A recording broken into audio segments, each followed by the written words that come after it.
Okay, and welcome back to the SBH podcast.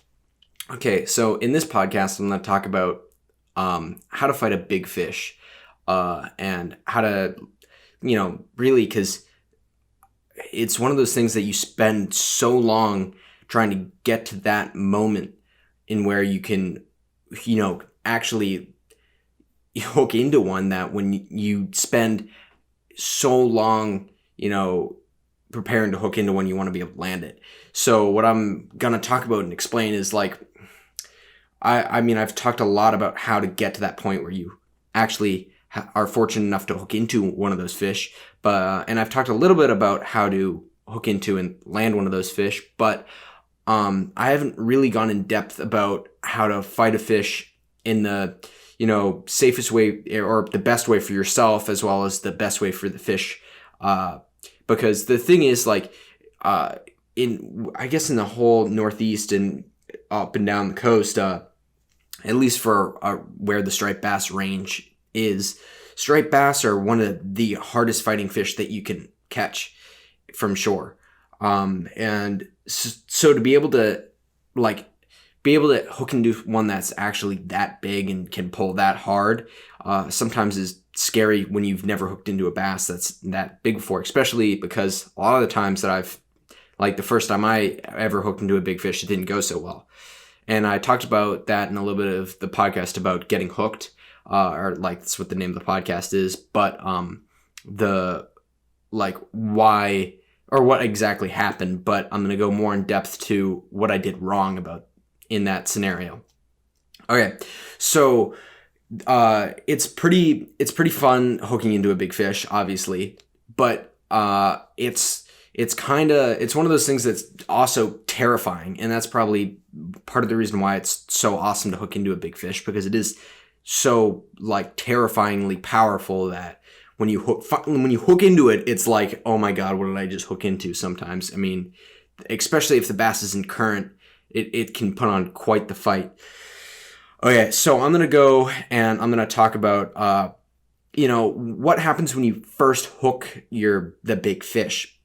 So this is very interesting because I've talked to a lot of people and I've been around a lot of people when they first hook into that first 30, 40, even 50-pound bass of their lives, and what goes through their mind. And I've talked to a lot of people that have done that, and it's pretty funny because a lot of the times, especially when you're fishing with like live eels, which is a way that I fish a lot with, and it's very slow at the start as far as like when the fish first eats it and then you hook into it and then the fish takes off and it's run. So I was there's so many different stories, but I mean, really, when you hook into that fish, the first thing it's going to do is you're going to feel this dead weight as you hook set into the bass. Now, what's going to happen is that fish, you'll then feel some pressure slowly building on the end of your rod. And generally, if you have your drag tight, which is what I would suggest, and I'll go into that in a second, generally when you first hook into that fish, that bass will end up coming up to the surface if you're not fishing super deep. And I'm assuming when you're fishing from shore, you're fishing roughly between 8 to maybe 15 feet in the water. That's just on the deeper side. If it's shallower than that, then this is definitely going to happen. But, that's like 15 feet is roughly the deepest I would say that this might happen. But if you're fishing really between 8 to 10 feet of water, this is most likely going to happen when you hook into a big fish. And so what will happen is you'll hook into that big fish and it will rise up to the surface. And as soon as it hits the surface, it will thrash with its tail out of the water, and then it will take off into its run.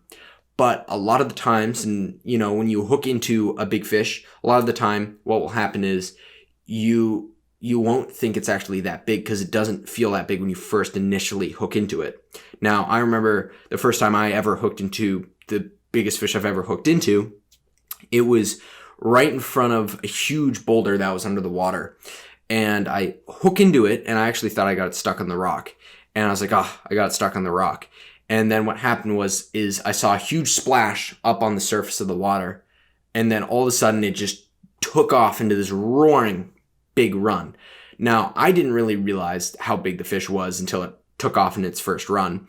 And the other thing is I've talked to other people. I was fishing with actually my dad, and the first time he hooked into a 40-pound bass, and we were fishing with live eels in the spot, and he hooks into his fish, and he said that when I first felt the fish eat, I let it eat a little bit, and then I hooked into it, and he thought it was gonna be 28 inches, and then all of a sudden the thing just takes off, and he was like, oh my God, this is a whale, this is huge. And then I was talking to Ben, who generally is my co-host, but is not here with me right now. I was talking to him the first time he hooked into a big bass with an eel. He hooks into him, and the thing he thought got stuck on a rock as well. He was slowly reeling eels. This is the first time he ever used eels. He's not really a fisherman. He just comes out and fishes with me every once in a while. But so he's slowly creeping it along, and he's never caught a fish on an eel. And then he thinks he gets it stuck in a rock. And then all of a sudden the fish turns and runs in the other direction. So fairly similar to the first time that I actually hooked a big fish. So what I'm trying to say is when you first hook a big fish, it's not like you're immediately going to be it's going to go off and you're going to be yanked into the water like I was the first time I hooked my big fish. And I'll get into that a little bit more. If you haven't heard the story, it's pretty hilarious. But so what happened was I was fishing with a bomber long A, a redheaded bomber long A. It was the smaller size, so it had 3 treble hooks on it. I'm sure a lot of you know what I'm talking about. And it was between 2 large thunderstorms. And I was fishing with this bomber. I was not very good fishing before that, in the season. I didn't know much, but I knew rocks plus wind, or what rocks really plus waves and nasty weather equaled big fish or more fish. So I was catching a lot of 15 to maybe 25-inch bass, which is back then I was stoked to catch 15 fish in a row. That was awesome for me. And so I was catching a whole bunch of those, and I was probably maybe 12. And so what happened was I casted this bomber out. It was literally my last cast, and I remember this so vividly too. It was literally my last cast. I cast it a little bit further over this boulder than I have the entire day, and the thing is, the bass was probably sitting right behind the boulder. And I jig it twice, and then all of a sudden the thing sticks into the fish. Now, it's really the fish swallowing the thing whole. This is something that was so incredible, how deep this fish actually swallowed the bomber, that the fish swallowed the bomber so far down that it swallowed the entire bomber and got 2 trebles of the 3 trebles on the tail stuck in the outside of its gill plate.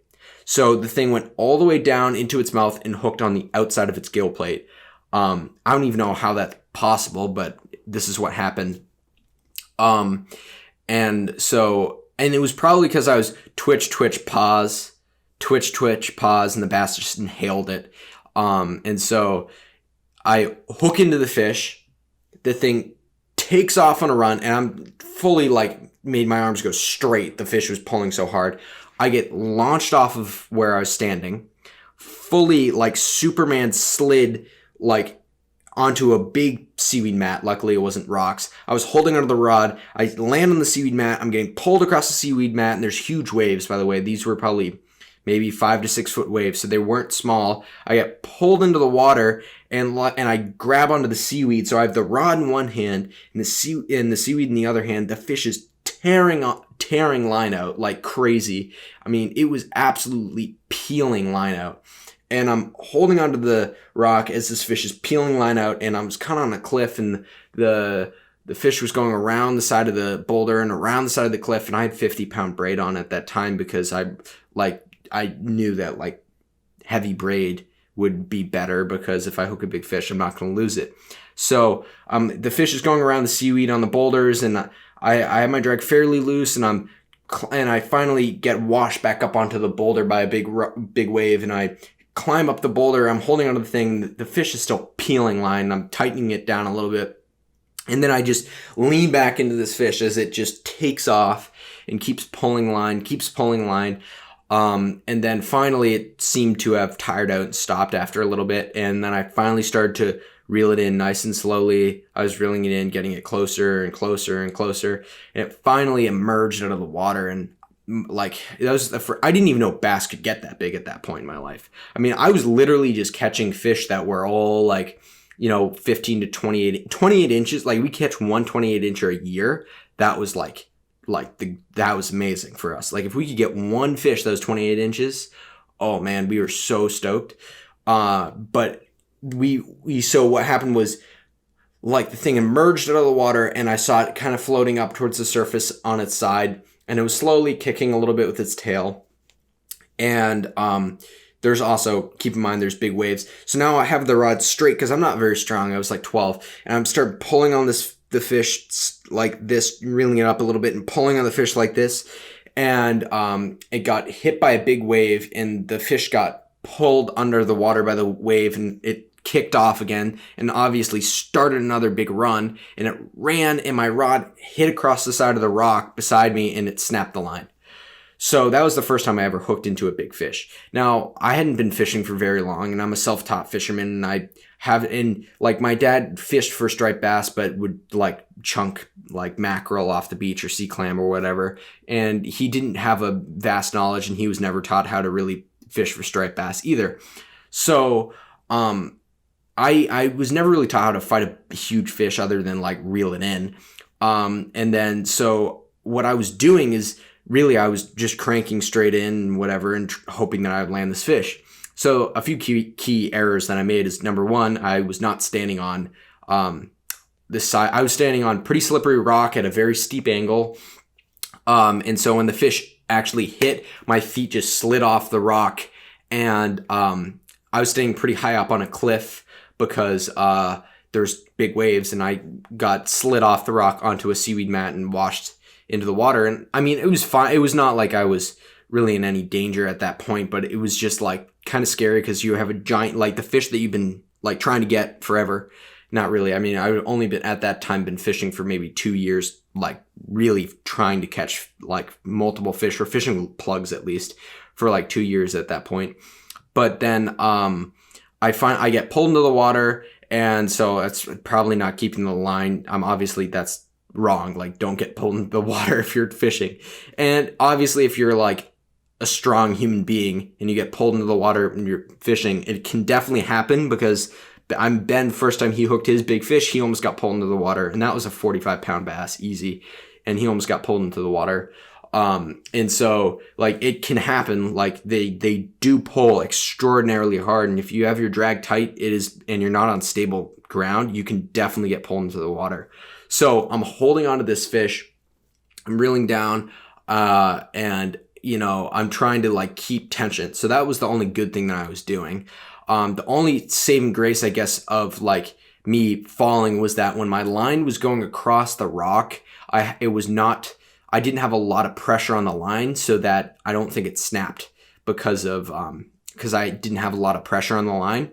But the key error, and the reason I lost the big fish, was when I got it up close to me. Sometimes this will happen, especially if the bass are more fresh. This fish was not very fresh. It was just the fact that it got hit by a big wave and got reoriented and got in the current, and then kind of just kicked probably a few more kicks. It just did enough that it snapped the line. But I was able to see the whole fish. Like, it was on the surface for a good like 30 seconds before it got knocked under the water again. So I fully saw the fish. I fully saw how big the fish was. It was probably a 35-pound bass. I mean, it was a big fish. Like, it was not small. I was probably pushing 40, I would probably say between 45 and maybe 48 inches. Like, it was a big fish. And it was just that classic, just like big, heavy, strong bass. So when you get a really big, heavy, strong fish and you put it in current, it can really, and just even a little like kick with its giant tail, it can move a lot of water and move itself pretty fast through the water. So, and very powerfully through the water. So so what will happen is, if you hook a big fish and it's fresh and you bring it up close to the rock, it is not unlike the bass to, once it gets pretty close to the rock and you kind of get its head out of the water, for it to turn and do another run, especially if it's fresh and you have tight drag. And so that happens all the time. And it's kind of like the scariest moment of the fight, because that's when it's in close to the boulders. That's when it has the ability to really easily cut you off. That's when you've already seen the fish and you're shaken because you actually know how big it is.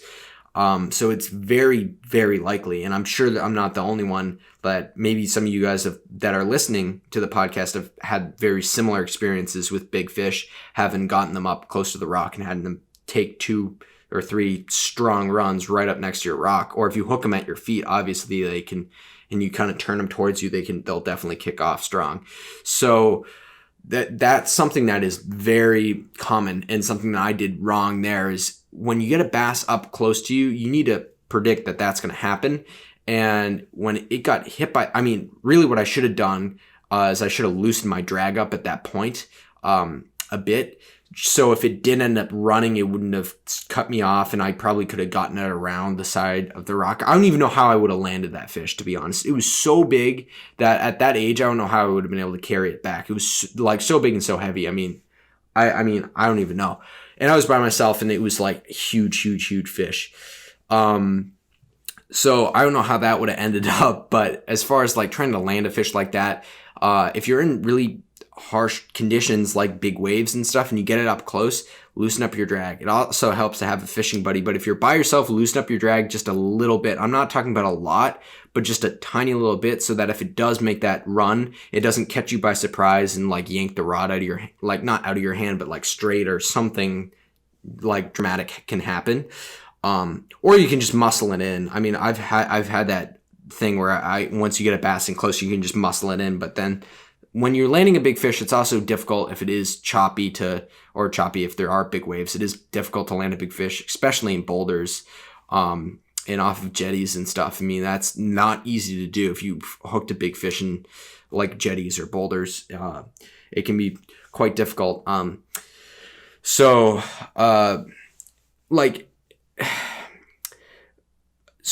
far as what happens, so I talked about a little bit about I guess I should go into the first stages. There's about depending on the size of the fish.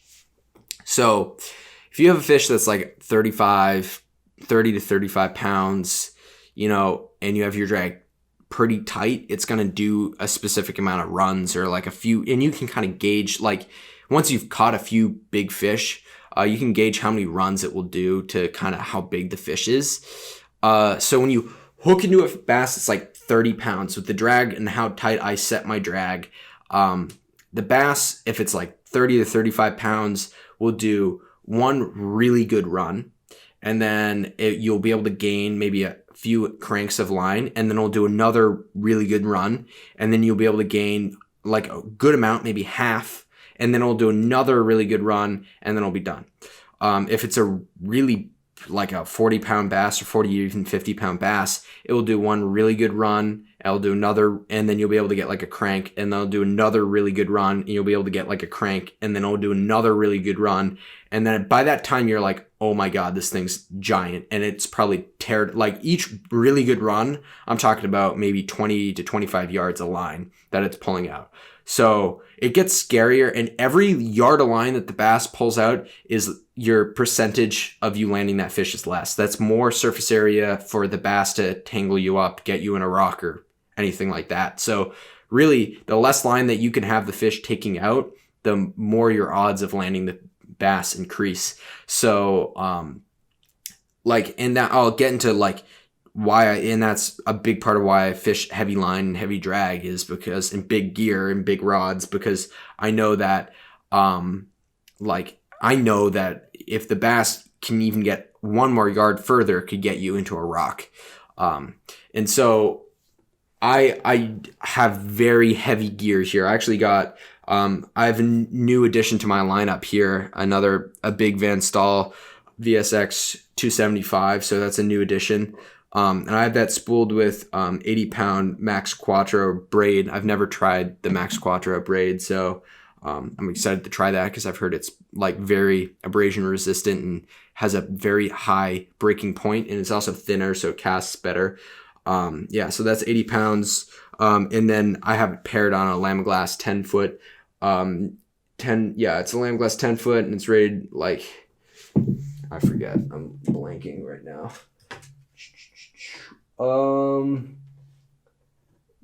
It's a rated from 3 to 7 ounces. So, so it's like that's a good setup if you're fishing, if you know you're fishing for trophy fish. Like, I'm not going to bring that out. Like, honestly, like, I probably won't fish that setup during the day. Unless maybe I'm at the canal or something. I don't know if I'd ever fish that during the day.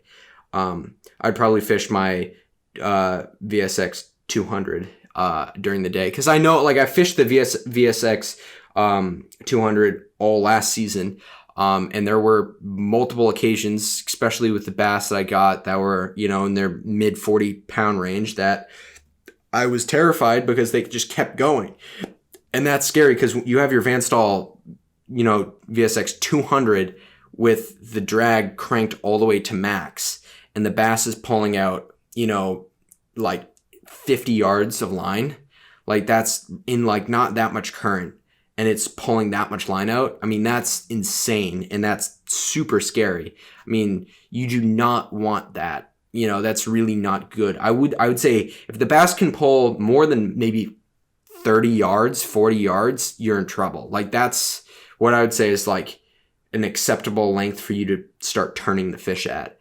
And sometimes that's super difficult, especially if you're in like the Cape Cod Canal with, whatever the 9-knot current or whatever they have there, and you hook into a 50-pound fish.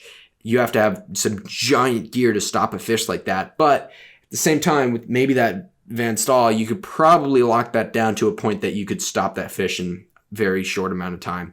Or if you have like a Stella or Dogfight, you could definitely stop the fish pretty quickly. So just fish with the right tackle when you're hooking into a big fish.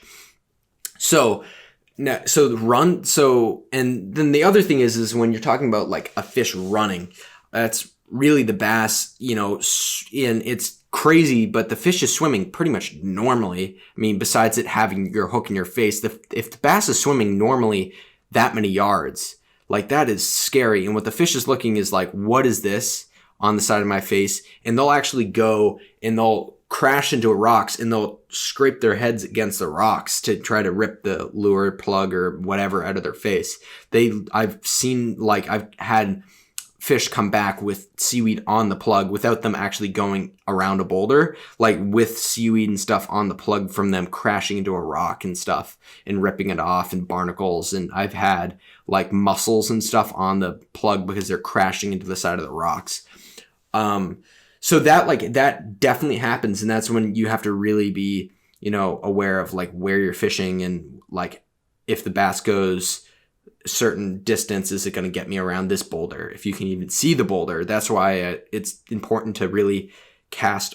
I mean, unless the fish hooks, it's really important to like understand what's under the water, because I guess I can't tell you exactly where every single boulder is in my best spots, but I could tell you that, there are definitely boulders under the water. And if they go a certain distance, that it's going to be more likely that they're going to get around one of them. So it's,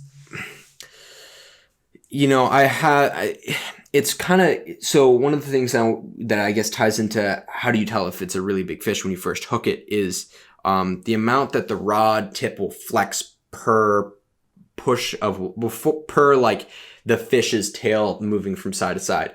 So I'm going to just grab grab this rod here. So what's going to happen, you hook into that big fish, and every single time it pulls line out, that's like, it's going to give some line because that's it pushing the water with its tail. So it's probably like, I think the focus on this thing is going crazy because of my rod. So every single time it pulls out, line, it's going to go down one, and then it will come up because, it pushes on one side. So it pulls out a meter of line. So that would be 1 revolution of the fish's tail, 2 revolutions of the fish's tail, 3 revolutions of the fish's tail. And you'll tell, like, the more line that the bass is pulling out, the bigger the fish is. So per each time the bass moves its tail right or left, it's going to pull out a certain amount of line. You can't really tell how much line that is, but you can tell from the time that the rod tip is at its like higher point to lower point to back up a little bit and then down. You can kind of tell how big the bass's tail is, because you can kind of gauge like exactly how much line is going to come out per it pulling like that. So, you know, I gauged like, okay, if the thing's going down and up really severely, it's going to be a bass that's bigger than 20 pounds. That's kind of really the way I see it. Is like if it's a 20 pounder, it's going to do like a little bit, but not that much. But if it's like going way down, way back up, that's because big fish's tail is going back and forth through the water. So it definitely is going to pull a lot of line per like it moving its tail, and it's also going to like pull, you know, it's going to be pulling out some line here. So, and then, you know, so that's kind of a way that you can gauge that it's definitely a big fish. And if you're fishing next to people and you look down and you see somebody's rod going like this, you know, it's that person's on a big fish. So that helps.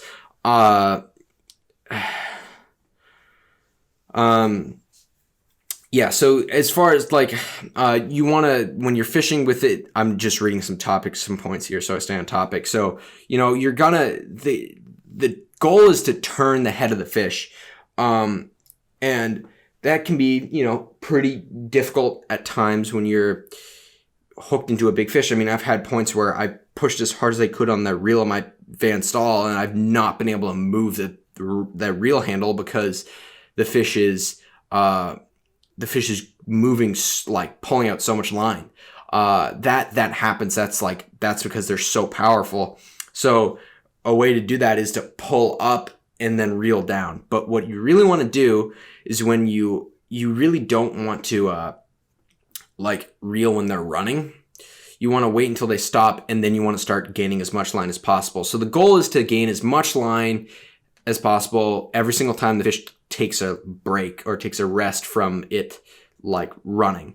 So what I try to do is like I try to guess when the fish is slowing down and when I can start gaining line, because really if you can gain back a few meters of line, then you're going to be looking in good shape, because if you gain back a meter, that could be, if it pulls another 6 meters a line, if it pulled a 7th, you could have been cut off. So I guess that's why, like, try to gain as much line as the fish allows when the fish allows you to. So, and then a good way of doing that is when you're reeling. I've seen so many like ridiculous people like not knowing how to fight a fish in general. So I'll show you that right here. So I'm just trying to orient this around myself right now. So when the fish is running, I like to put I like to put the rod, I'm going to stand up here actually. So I like to put the rod butt right in the side, like right by the side of my hip. And then what I like to do is when the fish is running, I will actually have my arms straight. So that's a way, so you see a lot of people that have their arms all like this. You don't want to like be curling the fish the entire time, because your arm's going to get like super tired. So straight arm like this as the fish is running. So when the fish is pulling out line, and then when the fish stops, you want to get some quick cranks down, but you want to slowly pull up on the fish, and you want to reel down.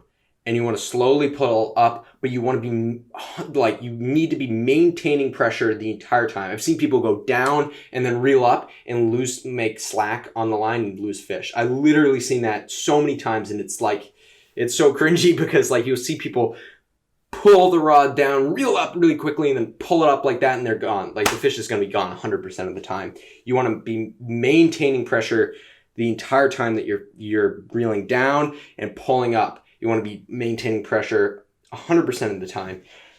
So, yeah, because that's like the number one way people lose fish when they're fighting a big fish. Is they push the rod down, they pull it up too fast, and they're letting slack in the line, and the bass is going to shake it.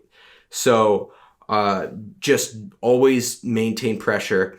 And then the thing is, like, you know, as I said, keeping your arm straight when you're fighting the fish, because what's going to happen is if you have your arm all bound up like this, your arm's going to get tired, and you'll be having to shake out your arm because the bass is like it's going to be fighting pretty hard. So you just want to have your arm straight, and it will keep you nice and fresh for catching. If you have an epic night, you can catch way more fish than if you're like holding your trying to like hold the fish with your little bicep versus like having the joint and your arms just like hold, so your hand is the only thing that's really holding onto the rod. Everything else is just connected, if you know what I mean. So that helps you catch more fish, because a lot of the times you'll also get, you'll also get like fatigued fighting like a lot of fish, because if you catch like 10 bass that are 15 pounds in the canal, you're going to be feeling it. If you're curling the fish, you're going to be feeling it. So that's one thing I wanted to go over, because I see, a lot of people get either super tired fishing or they leave slack in the line. The fish shakes it. That's something that is a big no-no. You don't want that to happen. I guess so I'm just gonna, one more thing. Yeah, so I talked about it taking runs, right in close. Yeah, I also talked about the first time I hooked into a big fish. So now I want to talk about a little bit of gear, which will help me out a little bit. So here's the thing. When I'm talking about, when I'm fishing for trophy fish, I only use I use gear that I know I have 100% confidence in that it won't fail me. Now that's I love fishing certain rods, and I have certain rods here. I have like ODMs, I have Century, I have Lamiglass, I have St. Croix. These are all brands that I know won't fail me.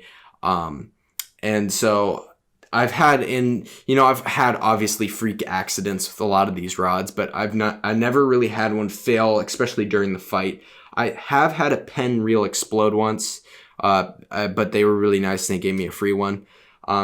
Which, yeah, I mean, it wasn't really that big of a fish, but on the hook set, the gear is just stripped. And that's part of the reason why having a Van Staal is so important, because, the saltwater is very corrosive on fishing reels. And really, if you fish as hard as I do and you really want a fishing reel that's going to survive, you want to be fishing something that's water resistant, at least water resistant, not if waterproof. And so I am going to talk about why this is something that I felt the need to, get. I'm trying to maneuver giant rods around my room. Okay, so I talked about the rod and reel and the line that I have on this, but why fish a giant Van Staal? Well, because you can do this, which is crank your drag down. Now it's not really, and so the reason why I got the bigger Van Staal is it's not good to have your drag cranked down all the way and you hook a fish and have it pull 50 to 60 yards. You just don't want that. Now, if I'm in a desperate situation, that's definitely not going to, a bass will not be able to pull 60 yards of that. It's just not going to happen. I don't care what type of a bass that you hook into. That's not going to happen. Now, obviously, it's not like, a Daiwa Dogfight or Shimano Stella, drag here, as far as how tight it goes. But if I have it set like that, which is maybe halfway, that's as much as it is for that other reel to be locked down. Now, that's what you want. You want the ability to go more than necessary as far as your drag being locked down. Now, I guess I should actually measure how much pressure this is, so I can tell you guys how much pressure I actually have on the fish. But this is my average here, which if I had to guess would be maybe 20 pounds of drag, I'd say. That's probably is what I would call my average amount of drag I have going when I'm fishing for trophy fish. Now, there's multiple reasons why you want to be fishing super heavy drag. One of those is because you don't want the bass to be wrapping you around a rock. But the other ones are, it's healthier on the fish to fight it quick. Now, I've heard people that fish 15-pound test and it takes them half an hour to land, or like 8 minutes to land a fish. And it pretty much is going to kill the bass 9 out of 10 times. I'd be shocked if that fish doesn't survive, especially if you take it out of the water for a little bit. It's like pretty much going to be fully burnt up by that time. That's it. Max effort trying to get away for 8 minutes straight, and then you finally getting it in. Like it's insane. Like that's not healthy for the fish. I mean, it's going to tire it out and be more susceptible for predators, as well as more susceptible for,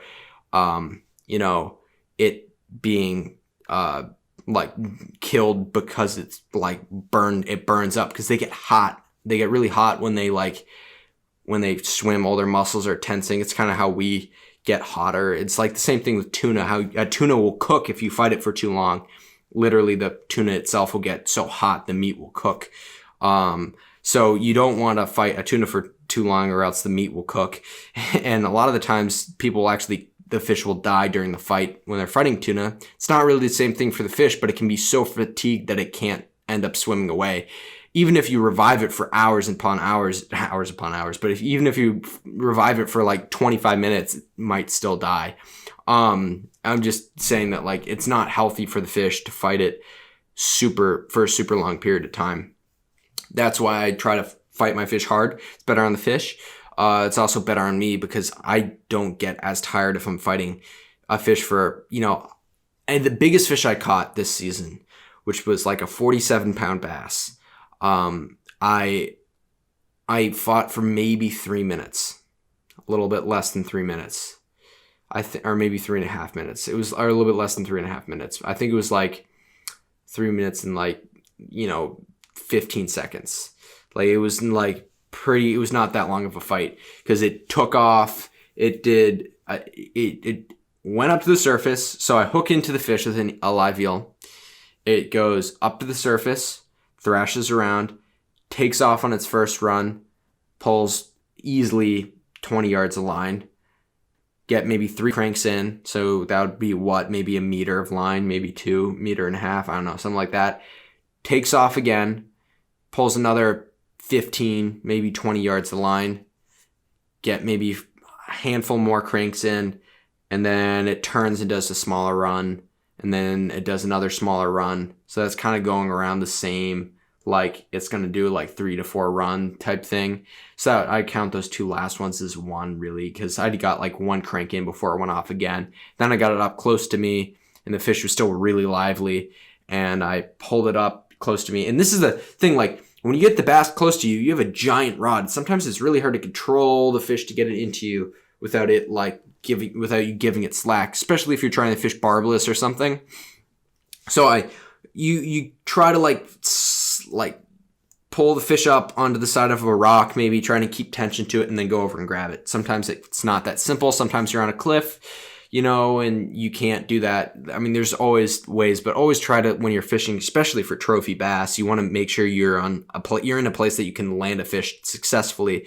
And that's a big part of, choosing where you're fishing is like, you need to know that like, excuse me, if you try to go and fish a spot, you need to know where to set up so that you can land a big fish. Or where to bring a big fish if you hook into one. So I know one of my most difficult spots, it's like a sheer cliff, and I can walk it around to a spot where I can actually wash it up into a row of rocks, and then I can climb down, try to get beaten up on these rocks, try not to get beaten up too badly on the rocks, and grab the bass. I've lost some fish in that spot, but I've also hooked a lot of really large fish in that spot. So that's why I fish it. Otherwise, I wouldn't fish it because it's such a hard place to land a big fish. So that's the thing. Like when I'm fishing, you really want to find a spot like what goes through my mind when I'm fishing, I'm like, okay, if I finish fighting this fish, now how do I land it? That's what you should go through your mind every single time you fish. Even if you're catching 5-inch bass in an estuary in 4 feet of water, you still need to be like, if I hook a 40-pound bass, where am I going to land it? I'm just saying, even though like it's going to be easier for an estuary, but if you're fishing on a sandy beach, and you're catching small fish, I mean, that's also fairly easy. I'm just trying to say, like, always just have that through your mind. What will happen if I'm going to hook into a big fish? And also, it's sometimes when you least expect it too. Like the first 40-incher that we caught of the season was super, super early for us. It was early June, and we hooked the bass, and we were not expecting it at all. And we hooked one, and we were catching like schoolies. Like I didn't catch bass over maybe 30 inches until that point. I think I caught one that was 32 inches like a few days before. But like we weren't expecting a bass of that size. So you always got to be prepared to hook into something that big, because it is possible to hook into something that big. You really want to have good gear. You really want to have, and especially when you're fishing for big fish, you want to have big, heavy rods that are like heavy action rods or medium heavy rods, because there are generally going to be some, very powerful fish, and you're most likely going to have to turn it depending on where you're fishing too. I mean, I fish a lot of the rocks, so a lot of my knowledge and what I am going to focus on more is fishing sandy beaches this next season. But a lot of what I do is fishing off the rocks, and it is it's probably the most difficult place to land a big fish is off the rocks, because you go down close to the water. If there's big waves, you can be absolutely pummeled, and if and if there even isn't big waves, it can be super slippery, and you can fall and hurt yourself super badly. You can get pulled into the water way easier. You can slip in other places, but like that's one of those places that's very difficult to land a very large fish. Okay, so I'm going to go into some questions here that I have. I generally will post something on my Instagram, and you guys can go and comment questions on it, or DM me any questions for the podcast whenever you feel. And also other things, like I get lots of questions about what gear people are, planning on getting, or what they should get and stuff like that. And I give them my 2 cents. Okay. When is it the right time to leave and try another spot when you aren't catching anything? So, this is a good question. It's all about feel. I feel like at that time, when's the right time to leave a spot when you're not catching anything? Some people say if you're not catching anything in the first few minutes, you want to leave and try a new spot. I'm not fully under that impression. I can't speak right now. Anyway, but if I'm going to be fishing in a spot and I know there's going to be fish here, I'm not going to leave, because a few times it's really tough, to say, because I fished where it's been 2 hours without a single bite, and then hooked into a 40-pound fish. So, and I've also had times where you're not catching anything, and then you just continue to not catch anything. I've had times where you're catching a lot of fish very quickly. Really what I would say is it's really about the conditions around you.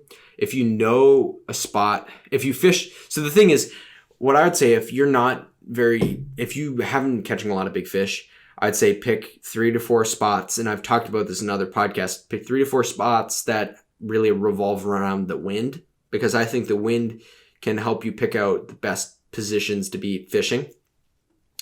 And so I guess I like when there's waves and stuff, because that turns up the water and it makes more current and stirs up the bait fish and whatever. So I like when there's an onshore wind. So if there's an onshore wind, I like to go to where there's an onshore wind and then fish that spot. Because if the wind is blowing offshore, it's going to completely, blow the waves down, and then it's going to be a whole new game. Even though you can catch a 40-pound fish when there's with a wrong wind, and I've had plenty of nights where it's been the wrong wind in a good moon phase and gone out there and caught, 35-inch bass. But I've never caught a huge fish with a wind not blowing onshore. And that's just a fact. It's just, I've never had that happen. So what I like to think is like have different spots that you're confident in catching lots of big fish. So if the wind is blowing north and you're in a place that you love fishing and the wind's blowing north, and you set up in that spot, the wind's blowing in your face, you have waves and whatever. And in the past, you've had nights here or days where you catch a lot of fish when the wind's blowing from the north, then stick it out in that spot longer than you'd think. Because I guarantee you, if the same tide is rolling around that or you're in that same time period where there could be a big fish, more than likely at some point there might be a big fish there for you that might eat your whatever you're throwing. But if you're fishing where in a spot that, again, if you're fishing in a new spot and you're not getting anything, or with the wrong wind, or like not around a moon phase, then switch it up. Try, if you have the ability to completely switch it up and go like drive somewhere else, do that. Maybe a new spot is going to be better. Or if at least maybe move from the exact spot that you are, if you can walk right or left across the rocks, sandy beach, or if you know of other spots in that immediate area, try them. Again, it's pretty loose thing. I mean, it's kind of like an odds game when you get to the point where you feel confident with the weather and the wind and the tide and the moon, that if you spend enough time in a spot where everything is correct, that you more than likely going to end up hooking to something that is big. So it's kind of an odds game. Like the more time you spend, the more like the odds of you catching a big fish increase. So that's what I would say. It's kind of hard to say don't spend a lot of time trying a spot, or do spend a lot of time trying a spot. I would say switch up your tactics if you're not catching things, unless you're fishing with eels, in which case I would say if it's at night and you're fishing with eels, stick with eels because there's nothing better than an eel. But otherwise, try different parts of the water column. Maybe try a faster retrieve with either your eel or whatever plug, or different types of retrieves. Again, experiment with what where you're fishing, but hopefully that you can figure out something that the bass want. And also sometimes you can be fishing in the right spot and you can either be fishing a different bait pattern. I mean, there's one time where I was fishing a spot and I kept seeing these dark patches move by in the water, these huge dark patches. And I was like, what is that? And then I realized it was mackerel winding on the surface, which is where the mackerel are on the surface with their mouths out of the water and they kind of just jump over each other in these huge patches. And I'm like, So I hate mackerel when they do this because it just takes all the big fish away. I mean, yeah, you can have these epic blitzes, but it's very, very rare that, I've never came upon, unless I'm in the canal, I've never come upon a giant school of mackerel and then had full out blitzes like the canal. It just doesn't happen. I've had mackerel completely kill bites before. I've had mackerel start bites though as well. It's just really one of those things that's like, sometimes you're fishing the wrong pattern or the wrong thing. So always experiment whatever with the same place that you're fishing, and try to change it up, and hopefully that will help you hook into something big. Okay, let me just pull up the next question. Okay. In your last podcast, you said you were hucking eels up to 2 pounds. What rod can you huck bait that heavy? That's a good question. So, I fish a lot of huge eels because the bigger the eel, the less small fish will eat the eel generally. Even though I've caught a 28-inch fish on a 2-foot eel. So sometimes it's like, and you'll see scuff marks from the bass biting the eel if they're too small. Like, it's insane what these fish do. But the rod that I do use for casting giant live eels and giant rigged eels is an ODM Jigster fishing rod, which is rated from 3 to 10 ounces. And the thing is, this thing just won't explode if I hook. I could pretty much throw anything. I could pretty much throw a 40-pound bass. I could cast a 40-pound bass with this rod. It is probably the heaviest rod. It's pretty much a stick. It's such a heavy rod, but it's a good rod for throwing heavy things. And in order to catch really big fish, sometimes you have to throw very big plugs or eels. And this rod does a good job of being the only rod that I own, or the only rod I really know of that can throw it, unless you are using a custom rod or something.